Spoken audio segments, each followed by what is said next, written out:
We are back, and we are back with a very exciting guest that we want you to meet. And but Yes. first, we want to thank the businesses that stand with us that allow us to bring this show to you. Special thanks to DB and Company Printing and Marketing. Yes. That's David Bass. They're right over there, right next to Happy Jacks. I mean, right next door to Happy Jacks. So they've got their burgers and pies all taken care of. And to get to them, it's just dbandcompany.com and 324-2222. Thanks, David Bass, for standing with us. The Legal Shield. You've got car insurance. You've got health insurance. You've got all kinds of insurance. This is legal insurance. If you ever need an attorney just for pennies a day, they can put you in touch with an attorney. You don't have to worry about all those billing hours, whether it's a trivial matter or a traumatic matter in your life. They will stand with you, and particularly like in identity theft. I mean, before, during, and after, they can make you whole. So Yes. it's LegalShieldAssociates.com/open up. Yes, and another thank you to Kern Construction and Electric Incorporated. Robert Miller, longtime resident of Bakersfield, is licensed. He's a licensed general contractor and electrician. So you can contact him at 661-322-5554. Thank you, Robert. And Robert just installed a beautiful door out at our Oh, place. did he? He's really good. We love him. Good. It's All right. important that he does good work. Take us away. Don, we are about to talk with Ken Wheeler.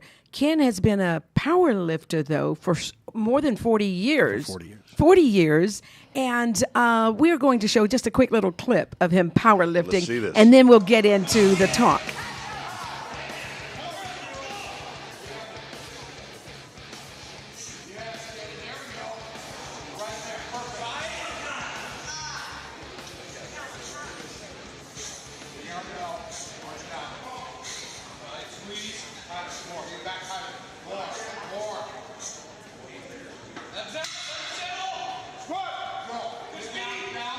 Oh, 800 pounds.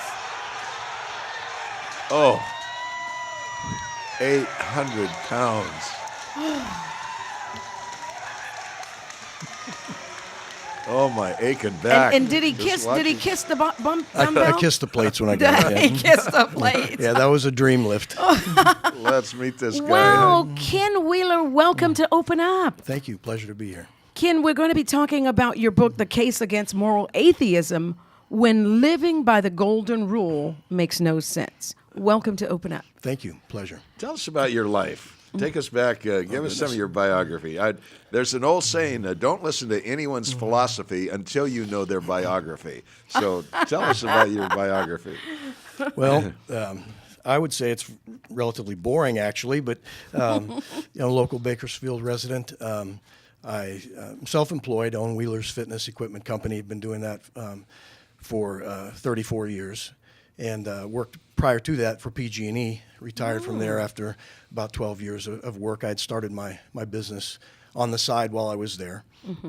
And so went into that full time, and I had begun my powerlifting career. My first competition was in 1974, and I've been doing that ever since consistently. I'm also an international referee and a vice president of the United States Powerlifting Association.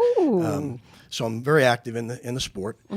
And what drew you to that sport? I mean, that's an well, unusual because I niche. was a terrible athlete. I couldn't throw anything, run very fast, or jump very high, and so I was not a good athlete. So I hid in the weight room, and I started lifting weights, and one thing kind of led to the other, and I was reasonably good at that, and that just kind of hooked me. And since it was an individual sport, no team was depending on my performance. It was just me against the weight, and that's it. Other competitors, of course, but basically by doing that, I was able to satisfy my own rages and that sort of thing, hiding in a weight room and taking it out on the weights and that sort of thing. So that's how I pursued that. But my interest in this topic was born out early in my 20s when I basically started challenging thoughts about my own faith. I became a Christian at 17, and I've been actually teaching Bible classes in Sunday school since I was 18. But very long story short, rightfully, I have been challenged on my faith by friends and family members over the years. And so I thought, those are reasonable questions. And so I got into the area of Christian apologetics and studying reliable historical Christian evidences. So that was my kind of my vein of thought, and took a course from a little preaching school out of Texas by long distance course, a media course. Yes. And after reading one book, I decided, this is something that I want to pursue. And so for the next 30 years, I've pursued that basically, and collected a pretty nice library, and just pursued that vein of thought. And among that thought, of course, is the thought of atheism, of course, is the ultimate challenge against any sort of belief system. And so I started reading books by atheists, and in particular, a book by Christopher Hitchens, which was, he's no longer with us, but God is Not Great. And I read that book several years ago after I'd seen him on a talk show. And I thought, if I want to respond to that intelligently, I need to read what they have to say. If I want someone to listen to me, then it's only right that I listen to what they have to say from opposing views. So I read the book and put it away, and about 4 years later, 3 years later, I read it again. And literally, when I was sitting in my office, I'd sat with a book on my desk, and my wife had walked in the room and kind of asked what I was doing. And I said, well, I'm just kind of pondering on this book. I said, I can respond to these things. And I talked about writing a book for many years on several subjects, whatever. And I'm no author. I'm not an educated person. But she said, well, why don't you just do it? Just do it. So I did. So I got a notepad out, and I started writing down. And 3.5 years later, after getting the permissions to quote from the books that I quoted from, and the editing process and rewrites and that sort of thing, here it is. Ken, I've read Hitchens' book as well. Yeah. And what I found was that Hitchens had a great deal that was valid to say about religions. Yes. I mean, but he seemed to lump Christianity in with all of the other kind of superstitions, and not to say that Christianity in its history does not have terrible abuses to account for, but respond to that when you saw that kind of lumping together in ways that where some criticism is deserved and others were just out to lunch. Well, actually, I didn't really have that much problem with it. I try and address it from the aspect that, just because I believe Jesus was risen from the dead doesn't mean that belief proves anything. And his disbelief of that doesn't prove it either. And his belief of Christianity doing terrible things in the world, or Islam, or whatever religion, all those are true. There's all truth. Those are true things, that terrible, terrible things have been done in the name of religion. Any intelligent person would not deny that. But the thing that separates Christianity is the risen Christ, and is the difference of forgiveness because of what someone did for me, not what I did for myself. And therein lies the huge difference, and that's what most atheists, well, all atheists that I've ever debated one-on-one or had conference with or whatever, or read any sort of publication, anything I've seen in debates or online YouTubes, they miss that point. They don't get that point. They don't understand that it's not about your goodness. And so so logically, they do lump Christianity with all other religions, because all other religions, 100% of them that I've come across anyway, require goodness on the part of the person to achieve forgiveness or justification. And Christianity is not that, but because they don't understand that difference, they lump it in there. And so to me, it was a logical conclusion on his part, although hate-filled.